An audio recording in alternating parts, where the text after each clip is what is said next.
This is going to be your full guide to the latest fish update, the Easter update. This update is a little small. It's going to introduce a couple of new features, including a new rod, which we will get into. Let's start things off simple by just going over the shop really quickly. For those curious, we do have a bunny bundle, so this is going to be for Easter specifically, and then we also have a new rod skin for the free spirit rod, as well as these two as well. And here are the limited edition Easter bobbers, which look pretty cool. All right, now into the kind of side update, then we'll get into the main part of the update, which is the Easter event. So they introduced a new quest line to unlock a brand new rod. This rod's going to be known as the brother rod. So you have to talk to the NPC here just on Isle of the New Beginnings. He's going to be on the shoreline, so go ahead and chat with him and he's going to start your quest line. He's going to tell you to find his brother and that he is located on Cursed Shores Island. So you can find him kind of just on the edge of the rocks here, so he's kind of hidden a little bit. He will be located just right here. Go ahead and interact with him and he's going to tell you that he's a little hungry, so he's going to ask you to catch him 3 fish. These can be any fish, so just go ahead and fish really quickly. After you have completed 3 catches,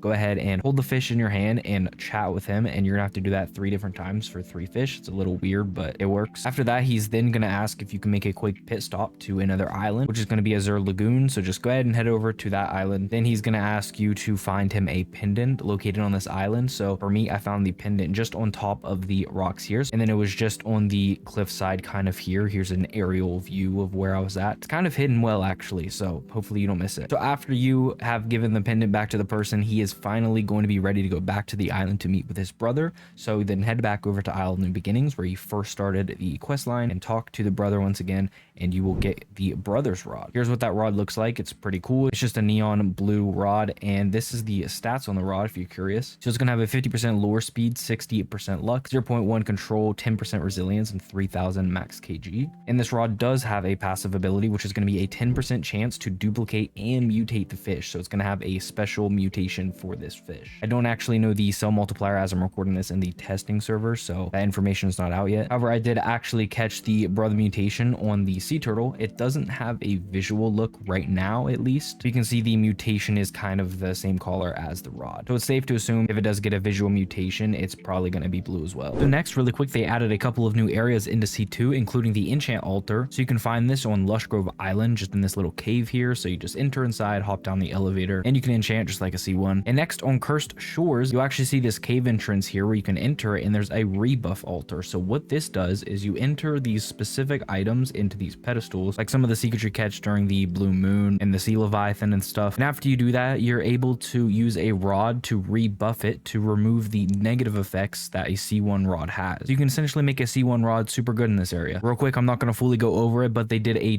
ton of rod changes. So there's going to be a ton of buffs, a ton of nerfs. There's going to be a ton of reworks for these rods. I'm not going to go into specific because they changed a lot of things. Here's the whole Google Doc of it. But one of the things I did want to mention is the fact that they did kind of nerf the Seraphic Rod progress speed, but gave it a mutation now. So it has a 30% chance to get a 10x cell multiplier. So now into the main update. If you head over to spawn, you will see this billboard here saying that the egg hunt is starting in 5 hours. Well, for me anyway. So the egg hunt's not actually currently in the testing server. However, it was earlier. I got a tiny bit of footage of it. So I'm going to throw that up on screen now as I talk about it. Essentially, there's going to be eggs in different locations in both of the seas. So C2 has a lot less eggs than C1. So these eggs are just going to be scattered around the world, and you're going to have to find them. And it's kind of a race, because something cool that they're actually doing is you can unlock a UGC item dependent on if you are the top 250. That's what the number was for the testing server anyway. I don't know if there's going to be more copies or not, but as of the testing server, it was 250, which is kind of a cool little gesture. I actually really like that idea. I think it's super cool. As well as you also get in-game rewards for fish as well, depending on how many of the eggs you get. So you can see the little bar there. So here's what picking up one of the eggs actually looks like. I only actually found 1 egg during when this was active. They're pretty hard to find. I looked for a little bit. This one was just at spawn, so it was behind one of the buildings. Yeah, this egg hunt's actually going to be pretty hard, I feel like, but obviously I will have a guide out as soon as I can, whether that being a YouTube short or full video, depending on how long it is. Make sure you are subscribed with notifications on, and drop a like on this video if you enjoyed. Also, join my Discord, link in the description. We do a ton of giveaways there and chat and all that ton of fun stuff. So anyways, I'll see you guys in the next one.